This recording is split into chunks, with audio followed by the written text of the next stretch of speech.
নমস্কার বন্ধুরা, আমি তো মাটির কাজ তেমন পারি না আর শিখিও নি কোথাও, কিন্তু আমি প্রত্যেক সরস্বতী পুজোয় জানো তো আমি মাটির কাজ করে মাকে নিজের হাতে করি, কোনো ছাঁচ কোনো রকম কিছু ছাড়া, পুরোটাই মাটির, মানে কোনো রকম ছাঁচ বা কিছু দিয়ে আমি করিনি। দেখো তো তোমরা কেমন হয়েছে। সেই সরস্বতী পুজোর সময় করেছিলাম, তো ভিডিও করা হয়নি, তেমন ফটোগুলো তোলা ছিল আর কিছু ভিডিও করা ছিল, ওগুলো জুড়েই আজকে ভিডিও করে তোমাদেরকে শেয়ার করলাম। দেখো তো আমি কেমন করেছি, প্রথম চেষ্টা বলা যেতে পারে। তো এই মা সরস্বতীর মুখটি আমি কি সত্যিই ফুটিয়ে তুলতে পেরেছি? তোমরা একটি কমেন্টে কিন্তু জানিও। দেখো, অনেক পরিশ্রম এবং ভালোবাসায় আমি মা সরস্বতীর মূর্তিটি কিন্তু তৈরি করেছি।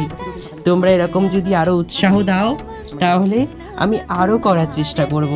তোমাদের একটি কমেন্ট, তোমাদের ভালোবাসা আমাকে আরও অনেক কিছু করতে উৎসাহ দেয়, জানো তো।